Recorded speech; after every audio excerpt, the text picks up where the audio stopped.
এখন আমার প্রেগনেন্সি টাইমে বাইরের খাবার নট অ্যালাউড, তাই বাড়িতেই বানালাম ডিমের ডেভিল।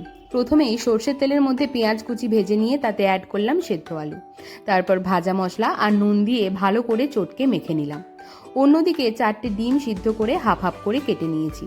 এবার ওই মাখা আলুর থেকে অল্প একটু নিয়ে হাতের তেলোর সাহায্যে ঠিক এইভাবে ডিমের চারধারে একটা আলুর কোটিং করতে হবে। দেখবেন কোনো দিকে যেন ফাঁকা না রয়ে যায়। তো এইভাবে আমি আগে সবগুলো গড়ে নেব। অন্যদিকে কর্নফ্লাওয়ার আর জল অ্যাড করে একটা গোলা তৈরি করতে হবে। তারপর নিতে হবে ব্রেড ক্র্যাম্পস। এবার ওই আলুর চপগুলো ভালো করে গোলার মধ্যে ডুবিয়ে নিয়ে তারপর ব্রেড ক্র্যাম্পসের মধ্যে এইভাবে ভালো করে ফ্লিপ করুন। ব্যাস, এবার এটা আমি ডিপ ফ্রাই করব। ডিপ ফ্রাই করার সময় ফ্লেমটা মিডিয়াম টু হাইতে থাকবে। তারপর যখন এইগুলো গোল্ডেন ব্রাউন হয়ে যাবে তখনই এইগুলো তুলে নেব এবং সার্ভ করব সস আর স্যালাডের সাথে। রেসিপিটা কেমন লাগলো কমেন্টে জানিও। আরও রেসিপি পাওয়ার জন্য সাবস্ক্রাইব করতে হবে।